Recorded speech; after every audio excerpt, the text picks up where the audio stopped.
Welcome to Think Big with Dan and Qasim. Join hosts Dan Melnick and Qasim Masood as they explore big ideas, limitless possibilities, and engage with visionaries, entrepreneurs, and thought leaders who dare to dream big, get inspired, motivated, and find practical tips for personal growth. Think big, dream bigger, and ignite your potential.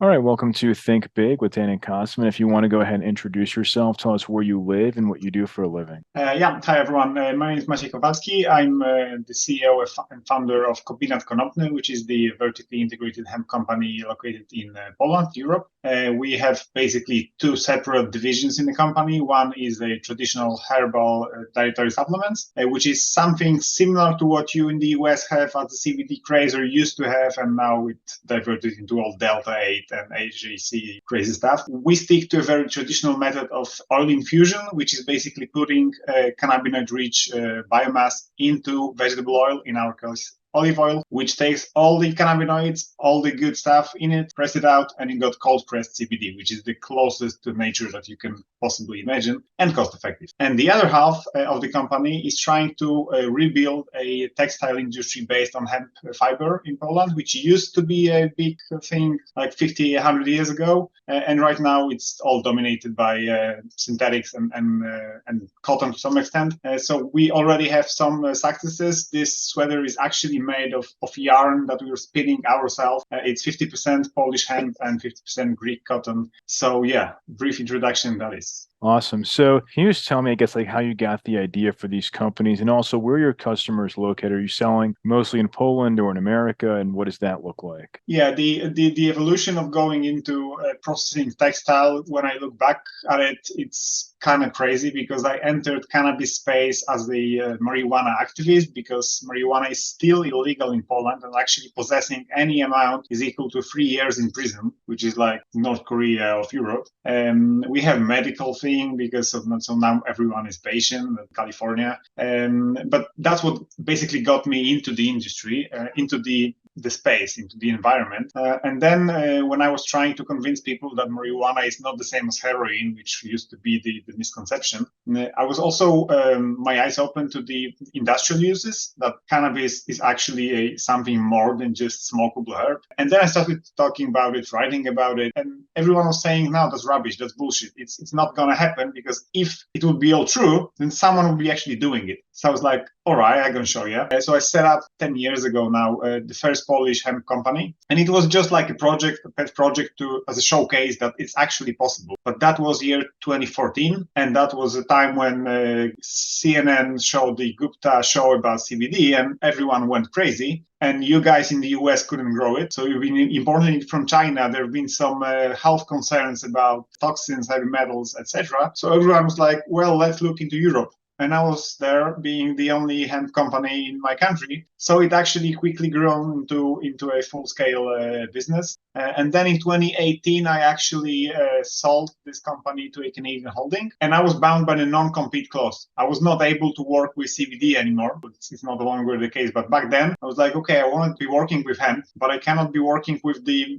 revenue-generating part of it. So, well, let's just try with fiber. And then 4 years fast forward, and I'm actually here being able to do what was forgotten for several decades in this part of the world. And regarding your second half of your questions about the customers, when it comes to CBD products, it's mostly Poland, both for the reasons of competition. There's like, when I was starting 10 years ago, it was enough to just go and say, I have it, guys. And they were just coming in. Right now, obviously, there is a massive oversupply. So I'm a pretty well-known person in this industry in Poland. So saying that I'm actually having full control of the production gives some sort of credibility to consumer in Poland, which is not the case in Europe because I'm totally unknown in the other parts of the continent. And the other part is the legal thing. We are not a single state in Europe, but we have some similarities to the US. You have federal law and then you have state laws, which are completely different state by state. So we have a general idea in Europe that if you produce a product in one country, you are legally able to sell it in other countries. But there is an asterisk saying that there are exceptions for public morality. And for some crazy reason, CBD products, which are completely innocent, are considered a public morality threat in some countries. So we basically stick to our known jurisdiction. But when it comes to textiles, which basically had their premiere several days ago, literally we just started. I've been spending money for 4 years on it, and only now we're just having the first product. It's still rough, it still needs some development. We still have very limited range of those products, but it's there. It's actually a proof of concept that it's actually happening. So with these products, we are just about now, like literally today, we've been discussing how to actually open up for the other European markets, first of all, and then the US. The whole story that we're saying is locally produced. So we also don't want to be shipping it to the other part of the world, because one of the idea behind the company is that you don't actually need to be buying your shirts from a sweatshop in Bangladesh. With all the environmental concern, with all the labor concern, just buy it locally. And then say buy it locally and then send it to, I don't know, Canada or Argentina. Well, kind of misses the point, right?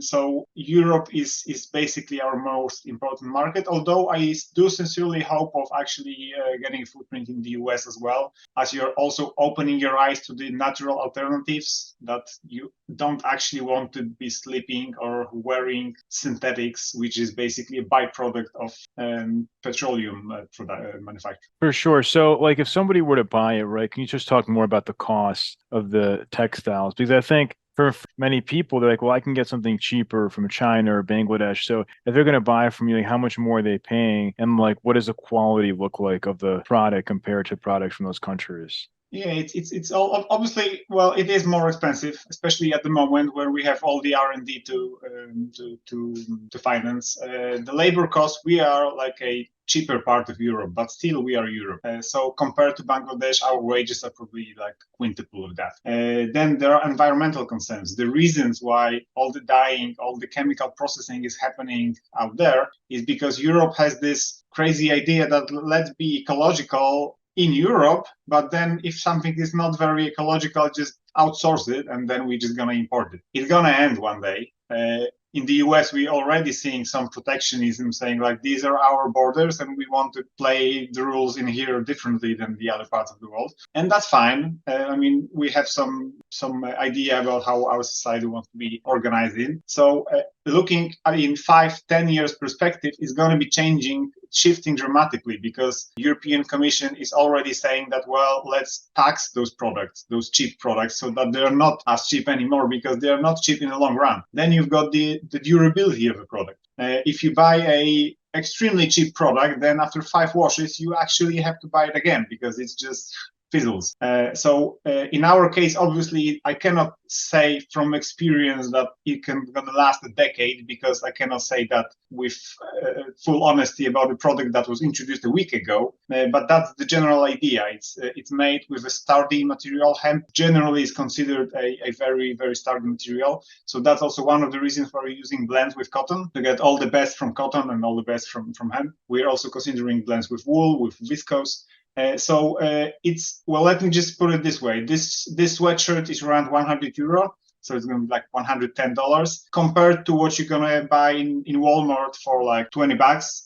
It's 5 times more expensive. But when you compare it to high street vendors, it's probably half the price. So we are still trying to go slightly down with the price, but the message we want to be conveying is you can actually afford it, because you're just going to buy it every 3 years, not just buy it every 6 months. And then we will never be able to compete fully price-wise with the cheapest of the cheap. So why try? Even if I would do like tremendous effort to lower the price like by 50%, it's still going to be more expensive than the cheapest thing brought from one of the Asian countries. And consumers en masse, they will be buying cheap. But we have 500 million customers in Europe alone. So 10% of that, which are environmentally conscious, all the ESG, not only in the greenwashing ESGs, but the real one. So that's also one of the benefits of being a vertically integrated company, that we're actually telling the story, we're showing it to our consumers, that we actually grow it, we process it, and we actually knit it ourselves. We're spinning it in our own facility. The usual way is there's a dozen different companies. Someone is growing cotton, the other one is cleaning cotton, someone else is bringing it to other parts of the world, etc., etc., etc. No one actually has full control over this product. Like when I'm buying cotton, I go to the farmer in Greece. I want to meet this guy. I want to see what kind of person he is, where is it being processed, so that is all environmentally safe as possible, because like the only safe thing we can do is just get up and die. Like all our activity is basically harmful to the environment, but we try to limit it to as low as possible. And that's the message we're trying to convey with those products. For sure. So in terms of, like your go-to-market strategy, are you planning on only leveraging e-commerce, or are you planning on getting in retailers, like opening up stores? Like what is your vision for the brand? Well, the lowest hanging fruit, because of the amount of people that already know us, is e-commerce, obviously. Also, when scaling up to the new markets, it's also the quickest and the safest route. Although it has some limitation when it comes to the market size. Like textile market size is immense; it's tremendous.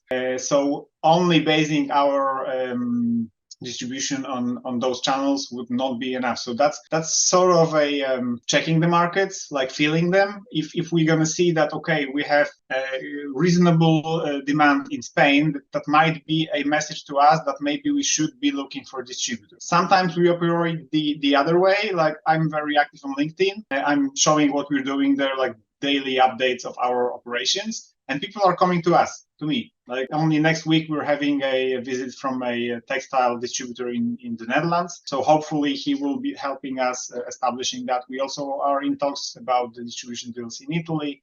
Also in the US, next year, I'm going to NOCO in April. So hopefully by then we will be in advanced talks with some distributors. Because as opposed to CBD products, which are legally difficult and ubiquitous, they're everywhere and everyone is producing them. So what's the point of bringing it to the US if you already have it?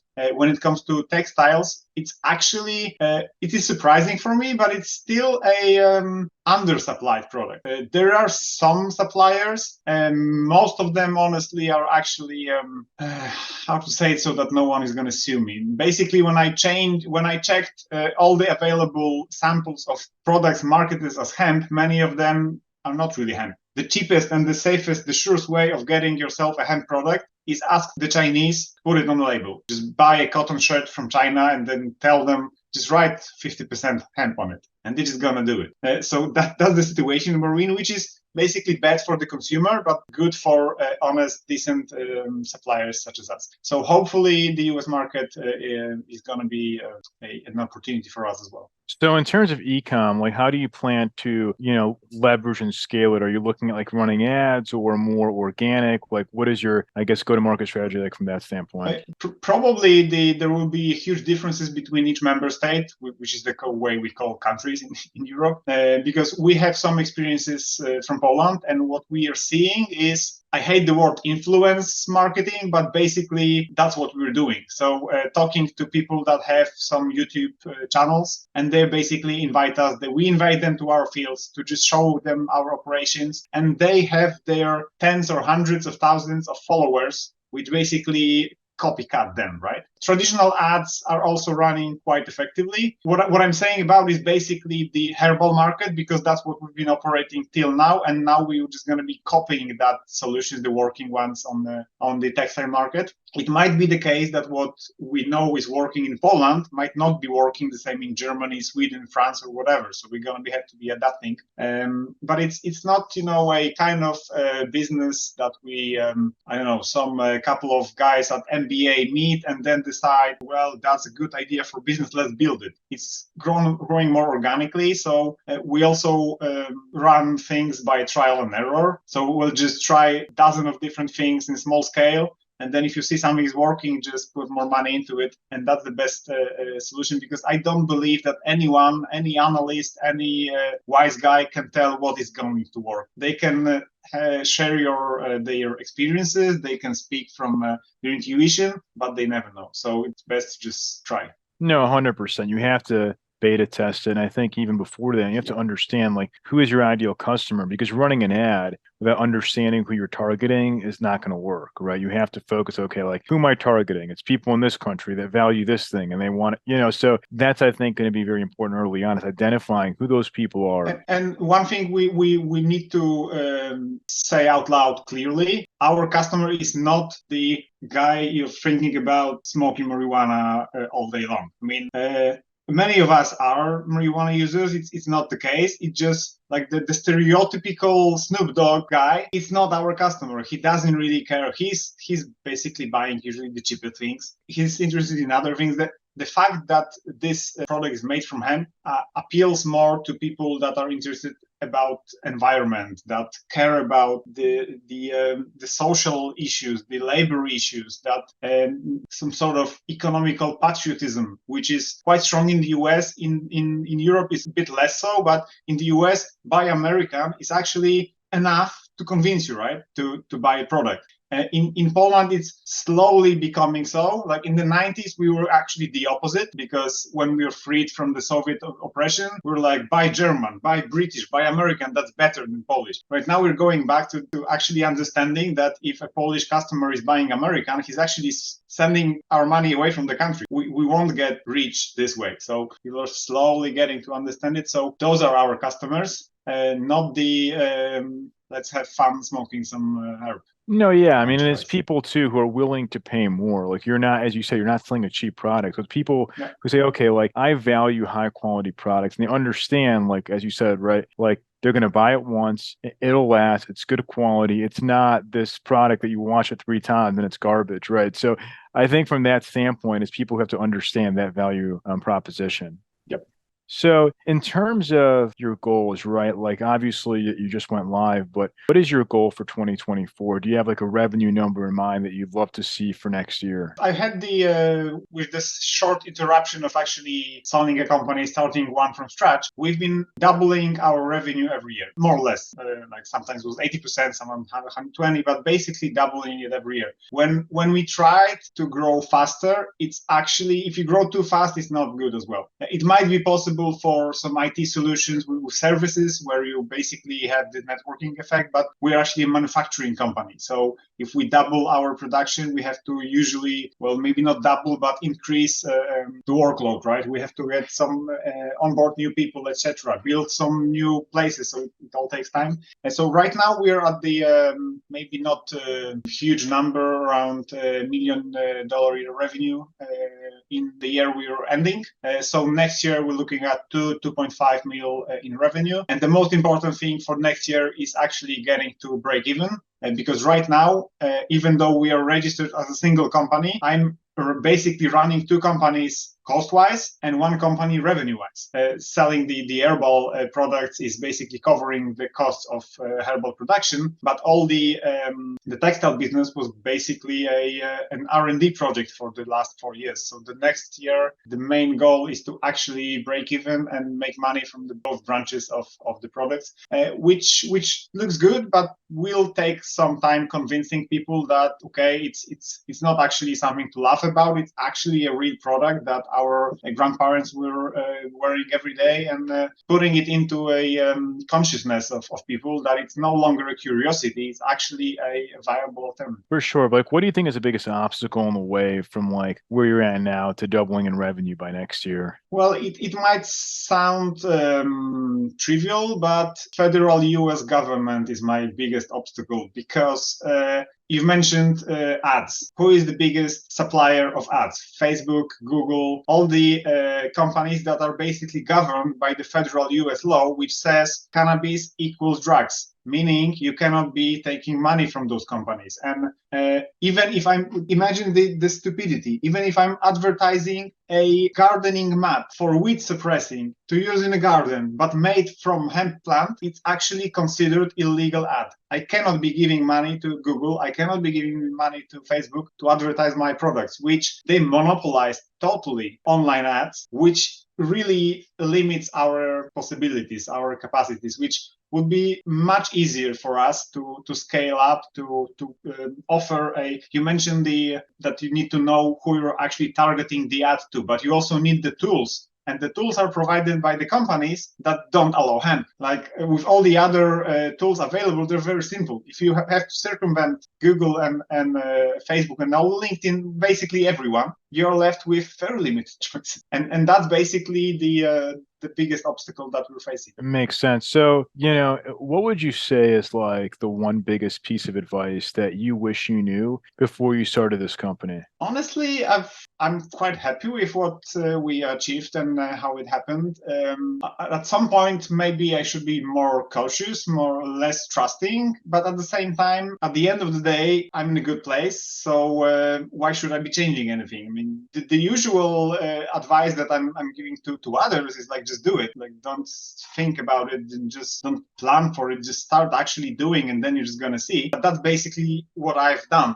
So I wouldn't be giving that advice to myself 10 years ago or whatever. And probably whatever advice I would be giving myself, me 10 years ago would not listen. So Fair enough. So if somebody watching this wanted to reach out to you, do you mind sharing your website or social media? Just best way to get in contact with the you? best way to reach me is actually on LinkedIn. So I don't know if it's possible for you to somehow embed it on the interview, but LinkedIn is the place that I'm actually logged in every single day. So accounting for the time zone differences, you can best just DM me there, and I'm replying almost. Sounds great. Well, thank you so much for your time today, and we're rooting for you. All right. Thanks for the invitation. Thanks. All right. Bye. All right. Thank you. Bye-bye.